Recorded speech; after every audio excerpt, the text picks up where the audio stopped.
আছো তোমরা সবাই? আশা করছি তোমরা সবাই খুব খুব ভালো আছো। আর হ্যাঁ, আমিও বেশ ভালো আছি, সুস্থ আছি। চলে এসেছি আবারও একটা নতুন ভিডিও নিয়ে। আশা করছি তোমাদের ভিডিওটা বেশ পছন্দ হবে এবং তোমাদের ভিডিওটা ভালো লাগবে। তো চলো ঝটপট কথা না বাড়িয়ে ভিডিওটা শুরু করা যাক। এখন বাজে বিকেল ওই 5টা মতন, আর চলে এসেছি ছাদে। দেখো জামা কাপড়গুলো একদম শুকিয়ে গেছে। আসলে যা গরম পড়ছে আবার নতুন করে, তো সেক্ষেত্রে শোকাবারই তো কথা। কিছুদিন ধরে ওয়েদারটা বেশ ভালো ছিল, আবার এই দুদিন ধরে দেখছি প্রচন্ড গরম পড়ছে। হ্যাঁ, তোমাদের ওখানে কেমন কি অবস্থা অবশ্যই কমেন্ট করে জানিও। আর এখানে তো প্রচন্ড গরম পড়ছে। কিছুদিন ধরে একটু মেঘলা ওয়েদার ছিল, বৃষ্টির ওয়েদার ছিল, তো বলতে পারো ওয়েদারটা বেশ মনোরম ছিল। আর দেখো গাছপালাগুলো দেখো কত সুন্দর হয়ে উঠেছে। হ্যাঁ, বৃষ্টির পর কিন্তু এই গাছপালাগুলো বেশ তাড়াতাড়ি চটজলদি বড় হয়ে যায়। আর আমিও না ভাবছি কিছুদিন ধরেই যে কিছু গাছপালা লাগাবো।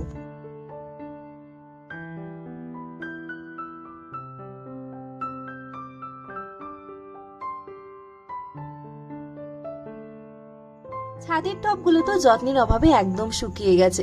কি বলতো, যখন আমি একদম সময় পাই না তখন এগুলোর কিচ্ছু করার টাইম পাই না। আর যখন সময় পাই, মানে হাতে একটু চটজলদি টাইম থাকে, তখন ভাবি যে গাছপালা লাগাবো, গাছের যত্ন করবো, সুন্দরভাবে প্রকৃতিটাকে অনুভব করব। নিচে কিন্তু বারান্দাটাই আমি খুব সুন্দর করে গাছগুলো সাজিয়েছি আজকে। আমি তোমাদের দেখাবো, নিচে যাই তখন সুন্দরভাবে দেখাবো। এখন অবশ্য হাওয়া খাচ্ছি, কারণ প্রচন্ড সুন্দর হাওয়া দিচ্ছে। এই বিকেল বেলার টাইমটাই যেটুকু একটু হাওয়া বাতাস দেয় জানো তো। আর সারাদিন যা গরম পড়ছে, আবার আজকে সারাদিন আবার ভিডিও করার সময় হয়ে ওঠেনি, ওই জন্য ভাবলাম বিকেল বেলার টাইমটাতে একটু ভালো করে ভিডিওটা করে তোমাদের সাথে শেয়ার করব আজকে সন্ধ্যেবেলাটা আমি কি কি করছি। আজকে আবার পড়ানো আছে, ওদিকে ওরা চলেও আসবে, তার আগে কয়েকটা কাজ আছে, সেই কাজগুলো সেরে নিই চটজলদি করে। আর আজকে সকালবেলা না অনেক কাজ করেছি। প্রত্যেকটা বাড়ির মেয়ে বউরা মনে হয় এরকমই হয়, সারাদিন কাজ করার পরও মনে হয় কাজের শেষ নেই।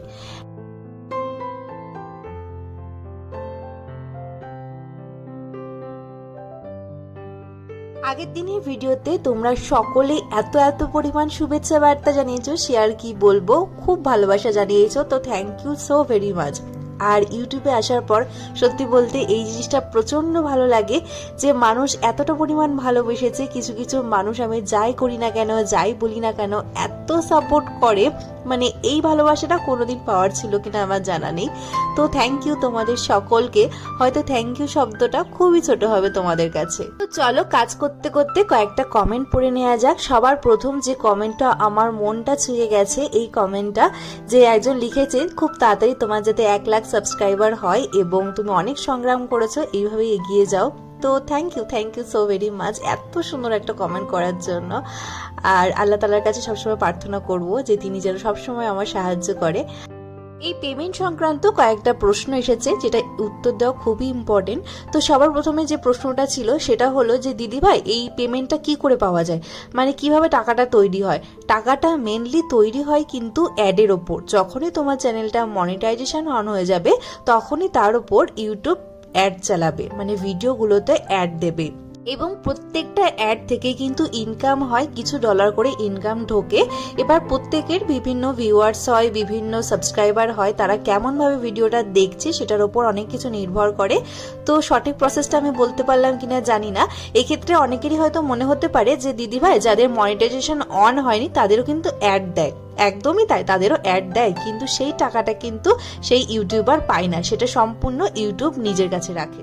ওয়াসিবাবু জানিয়েছে এরপর থেকে ভিডিওর সংখ্যা না বাড়িয়ে কোয়ালিটি বাড়াও। হ্যাঁ, আমি চেষ্টা করছি কোয়ালিটি বাড়ানোর উপর। আসলে কোয়ালিটি নির্ভর করে ক্যামেরার উপর। আসলে এখনো ক্যামেরা কেনার মতো সামর্থ্য হয়নি, তো সামর্থ্য হোক অবশ্যই নিশ্চয়ই ক্যামেরা কিনবো। আরও অনেক কিছু ইকুইপমেন্টস থাকে, সমস্ত কিছু কিনে ভালোভাবে তোমাদের কাছে ভিডিও প্রেজেন্ট করার চেষ্টা করব। আসলে আমি কিন্তু চাইলেই আমি যার কারোর হেল্প নিতে পারি, যেমন আমার হাজবেন্ড কি আমার শ্বশুর মশাইয়ের, কিন্তু ইউটিউব চ্যানেলটা কিন্তু একান্ত আমার নিজের, এটা আমার একদম ভালো লাগার একটা বিষয়। তো সেক্ষেত্রে আমি চাই না শুধু শুধু তাদের থেকে কোনো কিছু নিয়ে ইনভেস্ট করার জন্য। নিজে যখন ইনকাম করছি নিজেই ইনভেস্ট করে সেখান থেকে আবারও ইনকাম করার চেষ্টা করব। এক ভিডিওতে আমি বলেছিলাম যে আমি মির্জাপুরে গেছিলাম, তো সেক্ষেত্রে এক ভাইয়াও কমেন্ট করেছে যে তিনি সেখানে কাজ করেন। আসলে আমাদের দুজনেরই ঈদের সময় যেতে হয় কিছু কালেকশন করার জন্য। ওখানকার কালেকশন সত্যিই খুব সুন্দর, তো ওখান থেকে কালেক্ট করা হয় দোকানের জন্য। বাংলাদেশ থেকে এক ভাইয়া জানিয়েছে এইভাবেই কাজ করে যাও, দেখবে আস্তে আস্তে চ্যানেলটা বড় হয়ে যাবে। বড় হওয়ার স্বপ্ন কে না দেখে, আমিও কিন্তু তাই দেখি। আর সত্যি বলতে তোমাদের সকলের ভালোবাসা পেলে কিন্তু অবশ্যই চ্যানেলটা দাঁড়িয়ে যাবে। আর আমার কাছে এটাই অনেক যে চ্যানেলটাতে গ্রোথ হচ্ছে। গ্রোথ যদি হয় না একদিন না একদিন চ্যানেল তো দাঁড়াবেই, হয় একটু দেরিতে বা হয় বা একটু তাড়াতাড়ি। আমার অসুবিধা নেই, আমি কিন্তু মানুষের ভালোবাসা পেলেই খুশি। এক্ষেত্রে বলি যে অনেকেই কিন্তু আমাকে নেগেটিভ কমেন্ট করেন, মানে কিছু কিছু ভিডিওতে দেখি অনেকেই নেগেটিভ কমেন্ট করে এবং সেগুলো একদমই আবোল তাবোল কথা। ভাবি যে বলবো না, কিছুই বলবো না, কমেন্টের রিপ্লাই দেবো না। তো সেক্ষেত্রে মানে বুঝতে পারি না যে তারা আসলে কি চায়, তাদের উদ্দেশ্যটা কি, আমাকে ছোট করা বা আমাকে বা আমার ধর্মটাকে নিয়ে কথা বলা। তো সেক্ষেত্রে বুঝতে পারি না এইসব মানুষদের কি উদ্দেশ্য। কোনো রকম ফেস ভ্যালু ছাড়াই যে আমি এইভাবে বড় হয়ে গেছি, আমার চ্যানেলটা দাঁড় করাতে পেরেছি, এটা হয়তো অনেকেই সহ্য করতে পারে না, অনেকেই হয়তো আমার ধর্মটা ভালো চোখে মেনে নিতে পারে না, একদম সত্যি কথা। তো সেক্ষেত্রে আমার মনে হয় তারা যদি আমার চ্যানেলটাকে স্কিপ করে তাহলে বেটার হবে। আমার কোনো অসুবিধা নেই 5-10টা ভিউ কমে গেলেও।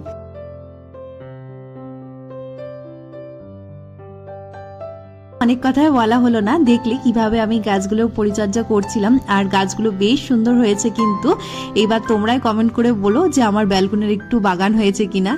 আর এখন চলে এসেছি নিচে, চা করে নিচ্ছি আমাদের সকলের জন্য, মানে আমি, আমার যা, আমার শাশুড়ি মায়ের জন্য। যাই হোক, মা তো এখন বাড়ি নেই, ওই জন্য মার চাটা রেখে দিয়েছি। এখন আমি আর আমার যা খেয়ে নেবো চা। আর একটু পরে পড়তে আসবে, তোমাদের তো বললাম, একজন অবশ্য চলে এসছে, ওকে বসিয়ে দিয়ে আমি একটু নিচে এসেছি চাটা খেতে।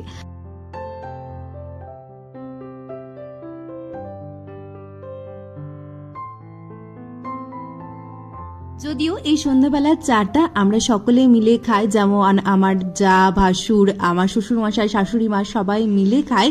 আর তার সাথে হৃদয়ও থাকে, ও কিন্তু সমানে দুষ্টুমি করতে থাকে।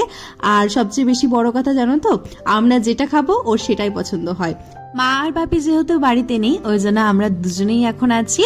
আর হৃদয়ের তো অনন্ত দুষ্টুমি এখানে চলেই যাচ্ছে, তোমরা হয়তো ভিডিওতে কিছু কিছু ক্লিপ দেখতেই পাচ্ছ।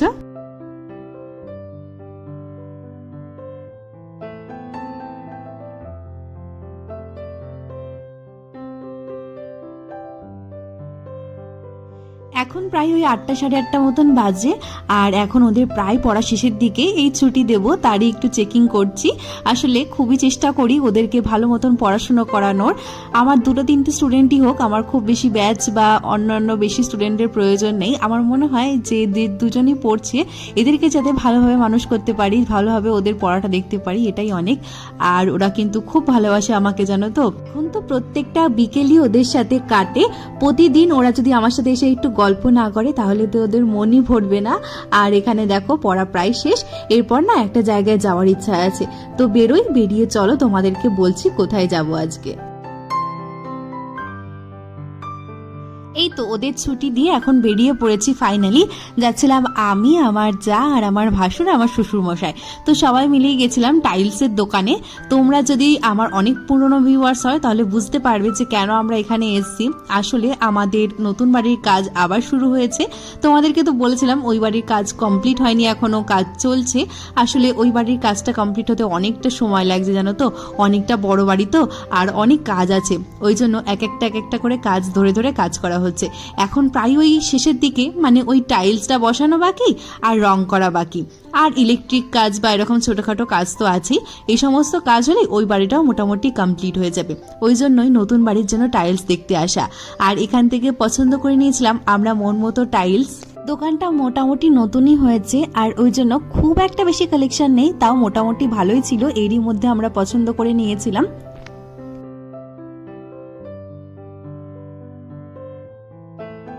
চলে এসেছি বাড়িতে। আর এই যে দেখো, বাড়িতে এসেই দেখছি এনাদের দুষ্টুমি শুরু হয়ে গেছে। এটা আমার একটা ননদ, খুবই ভালোবাসে আর সব সময় হৃদয়ের সাথেই থাকে। ও বাপের বাড়িতে বেড়াতে এসছে, তো সেহেতু এখন দেখো খুবই দুষ্টুমি করছে হৃদয় ওর সাথে। আর ও বসে বসে ওকে পাউডার মাখিয়ে দিচ্ছে। আসলে যা গরম পড়েছে ওই জন্য বলছিল যে একটু পাউডার মাখিয়ে দিই। ওকে বলেছিলাম পাউডার মাখাতে, আর ও তো দেখো একদম ভূতই করে দিয়েছে আমার ছেলেটাকে, কি অবস্থাটাই না করেছে। আর আমার ছেলেও বসে বসে দেখো পাউডার মেখেছে। এই তো এইসব করতে করতেই আজকে দিনটা কেটেই গেল। আর দেখে বুঝতেই পারছো কত আনন্দ করছে সকলে মিলে। আর আমার শাশুড়ি মাও এসছে। ও কিন্তু খুব ভালোবাসে ওর দিদুকে, যেখানেই থাকুক না কেন মায়ের গলা শুনলেই ঝাঁপিয়ে পড়বে। আর এই করতে করতেই দেখো খুবই দুষ্টু মিষ্টি করে বিকেলটা কেটেই গেল। আজকের ব্লগটা তাহলে এটুকুই থাকলো, দেখা হচ্ছে নেক্সট ব্লগে।